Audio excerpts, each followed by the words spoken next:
Hey, what's going on? Jerry Fetta here, owner, founder, and CEO of the Wealth Dynamics brand, coming to you today with Fitness Friday. Okay, so every week I talk about fitness, as you know, or maybe you don't know. I'm a former competitive bodybuilder, a former personal trainer. I work out almost every day. I'm very big on diet, nutrition, supplementation, and I believe that health is part of wealth. If you have money but you're, not in good physical condition, you don't have wealth, right? You just have money, right? So we're going to talk today about, kind of timing your breaks and letting your body repair and rest within a phase of working out. I call this a deload period. That's going to be our topic today. Before I dive into it, okay, I want to give you guys a gimmick at the end of this. Okay, I'm not going to tell you what it is today because I want you to watch the full video. I'm going to give you the surprise and the mystery of what the gimmick might be, right? Then at the end, I'm going to reveal it to you, but you need to watch the full video to get that. Let's go ahead and jump into our content.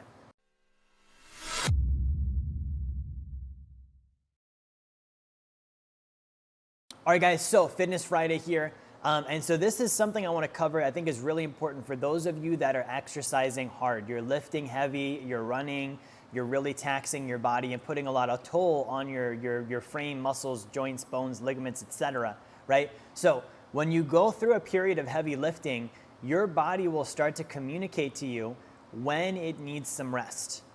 Right, now what does rest mean? Rest does not mean muscles. Muscles, they typically are going to rest up pretty fast, right? That's the process of the muscle recovering, and it takes maybe a day or two, maybe 3. If you really killed yourself like on a leg day or something, maybe more than that. But your muscles bounce back pretty quick. Okay, what doesn't bounce back quickly is your tendons, right? Your joints, your ligaments, right? These parts of your body that are affected by exercise, and they're not going to have the same recovery that a muscle does. You actually need to give them a longer break, right? So I'll go ahead and give you an example. My forearms and elbows, sometimes they tend to get really sensitive because I did so much heavy lifting as a bodybuilder, right? And so like right now, when I do heavy pulling, I can feel that in my tendons right here in my bicep and in my forearms. And so that's my body telling me in my tendons, not my muscle, my tendons, hey, you wore us down, give us a break. Right? And generally for me, this is like maybe every, 12 to 14 weeks, I'll start feeling this in some area, whether it's my elbows, my wrists, my back, and it's not injury. Like I want you to be aware of this. It's not like I injured something, like I pulled a tendon and it's injured and it needs to recover. No, it's just normal wear and tear, right? Just like on a car, your brake pads get worn down. Like every so often you would change them. Right? Similarly, if you're doing a lot of heavy exercise, you're going to need to do this with your body. And so, for me, as an early, bodybuilder, when I started working out, I started lifting weights, I started exercising, I had this fear that if I took time off, I would lose muscle, right? I would get small somehow. Like if I took a day off, I was like, oh, I just lost muscle mass. Really, that wasn't true, but that's the mental thing that was happening for me. And so what I do now is I work out really hard. I lift as heavy as I can. Then I give myself maybe 2 weeks, 3 weeks tops off, right? And what I mean by off is I'm going to do other types of activity. Okay, I might do more running. I might still lift weights, but it's not going to be the same intensity. It might be lighter, right? I'm going to make sure that I'm giving my frame essentially, and my joints and my ligaments and all these tendons a break. I might use my muscles a little bit still. I might do swimming. I might do sports, but I'm going to give myself a break.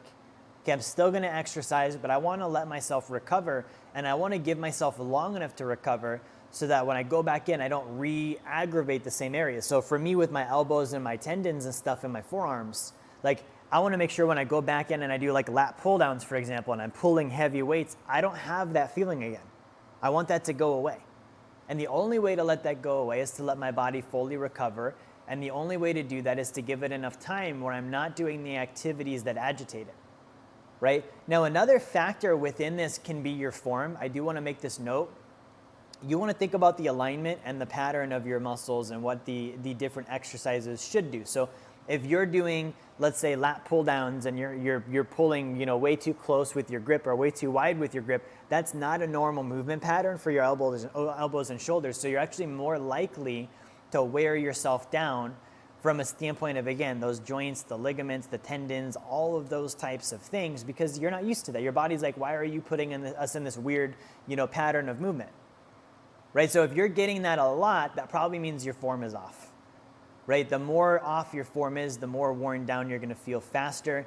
And if you go back in and you keep using that wrong form, you're just going to start the same aggravations up again. You're going to feel the same little twinges and things happening.